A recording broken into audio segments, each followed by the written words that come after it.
RSS के बड़े चेहरे की बात कर रहे हैं हम, इंद्रेश कुमार की बात कर रहे हैं हम, कार्यकारिणी के सदस्य हैं, लेकिन उन्होंने मंच से जो कह दिया है उसके बाद अब प्रतिक्रियाओं का दौर थम नहीं रहा है। क्या कहा है उन्होंने जिस पर घमासान मचा हुआ है? राम भक्ति वाली पार्टी अहंकारी बनी, ये इंद्रेश का कहना है। इसके साथ जिन्होंने चुनाव नतीजों पर बहुत बड़ा बयान दिया है, उस बयान को लेकर के भी देखिए क्या घमासान मचा है। जिन्होंने अहंकार दिखाया, राम उनके नहीं रहे, उनको कहां लाकर के छोड़ा, ये नंबर के साथ बताया। और इसके साथ जो राम के साथ नहीं थे, जो खुल करके मुखालफत करते थे, उनके लिए भी नंबर बताया। और इसके साथ कहा कि राम का न्याय साइलेंट है और बहुत ही सुखद है जब वो न्याय करते हैं। जिन्होंने राम की भक्ति की और धीरे धीरे अहंकार आ गया, उस पार्टी को सबसे बड़ी पार्टी घोषित कर दिया। और उसका और जो पूरा उसको मत मिलना चाहिए, जो शक्ति मिलनी चाहिए, वो भगवान ने अहंकार के कारण दिया। जिन्होंने राम का विरोध किया, उनमें से किसी को भी शक्ति नहीं दी, सब मिलकर भी नंबर 1 इन्होंने नंबर 2 पर खड़े कर दिया। इसलिए प्रभु का न्याय बड़ा विचित्र नहीं है, बड़ा सत्य है। इसलिए जिस पार्टी ने भक्ति की, अहंकार आया, उसको 241 पर रोक दिया, पर सबसे बड़ी बना दी। जिनके अंदर राम की अनास्था थी, अश्रद्धा थी, और उनको सबको मिलकर 234 पर रोक दिया। तो देखा और सुना आपने ये बयान। तो आरएसएस की तरफ से जिस तरीके से संकेत में बीजेपी पर अटैक किया गया, उससे विपक्ष को भी मौका मिल गया।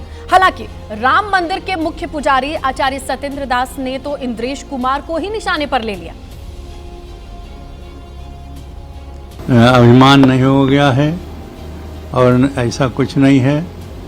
असल में ये है, इंद्रेश जी हिंदू और मुसलमान की एकता के लिए प्रयास करते रहे, लेकिन उनका प्रयास बिल्कुल विफल हो गया।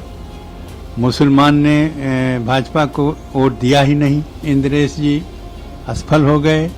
इसलिए वो आरोप, अपने असफल होने का आरोप भाजपा पर लगाते हैं। 241 यदि सांसद उनके हो गए हैं तो ये कम नहीं है, बहुत है। उनके स्वयं समझदारी नहीं है, उनके वस्तुतः जो बोल रहे हैं वो गलत है। 10 साल में हमने देखा इस देश में सिर्फ अहंकार ही अहंकार है।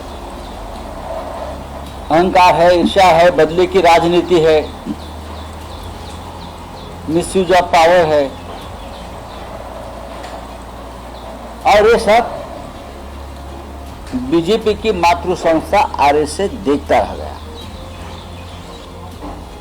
हमें यह अपेक्षा है आरएसएस आने वाले दिनों में आपका यही रुख रहेगा, और जो सत्ता पर बैठा है अहंकार की शिरोमणि, आप उनको जल्दी ही उस सत्ता से दूर करने की कोशिश करेंगे। आरएसएस को कोई पूछ नहीं रहा, और इंद्रेश कुमार जी अहंकार ना नरेंद्र मोदी जी का रहा, ना भाजपा का रहा, ना ही आरएसएस का रहेगा और ना ही आपका रहेगा।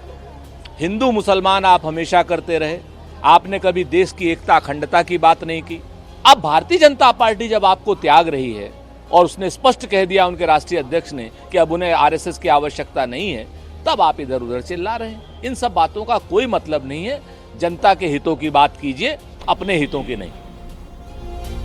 देखिए, आरएसएस में इंद्रेश कुमार का कद बड़ा है, इसीलिए उनके बयान के मायने भी बड़े हैं। इंद्रेश कुमार से पहले खुद आरएसएस प्रमुख मोहन भागवत ने भी कुछ दिन पहले संकेतों में, इशारों में बड़ा बयान दिया।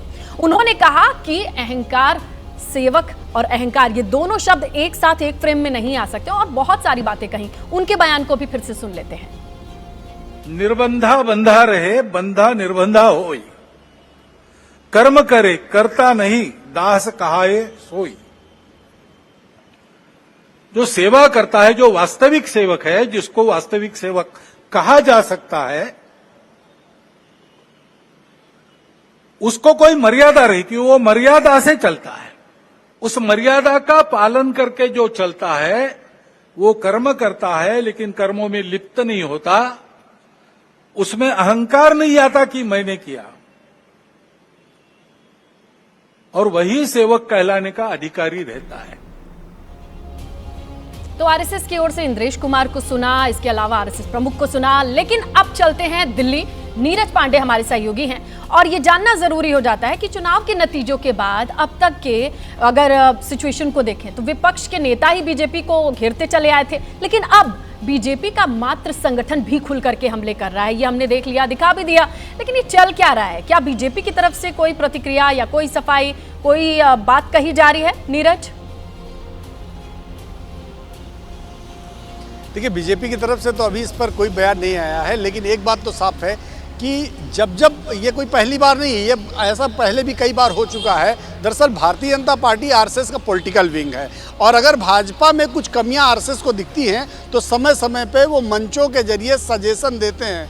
लेकिन एक बात ये भी हमें भूलना नहीं चाहिए कि आरएसएस और भारतीय जनता पार्टी समय समय में साथ पर बैठ के साथ में समस्याओं का हल भी निकालते हैं। तो ये मुझे लगता है ये क्षणिक है। अभी चुनाव संपन्न हुआ है, चुनाव में भारतीय जनता पार्टी सबसे बड़ी पार्टी बनकर उभरी है। 241 सीटें भारतीय जनता पार्टी ने जीती है। सरकार में प्रधानमंत्री नरेंद्र मोदी ने शपथ भी ले ली है।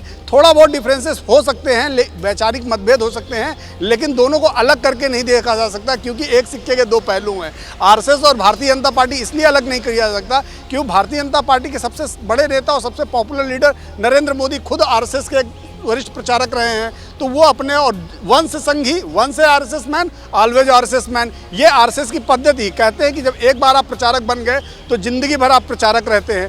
तो भारतीय जनता पार्टी और आरएसएस में कुछ खटास मिठास हो सकती है, लेकिन दोनों को अलग करके देखा जाए या दोनों में दुश्मनी हो जाए, ऐसी बातें मैं बिल्कुल नहीं मानता हूँ।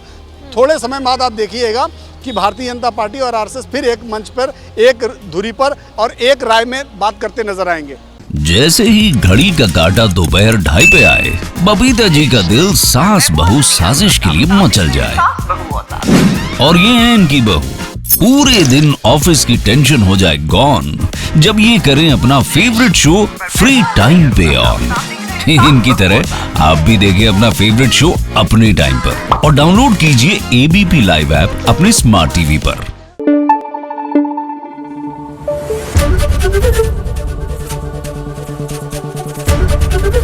एबीपी न्यूज आपको रखे आगे।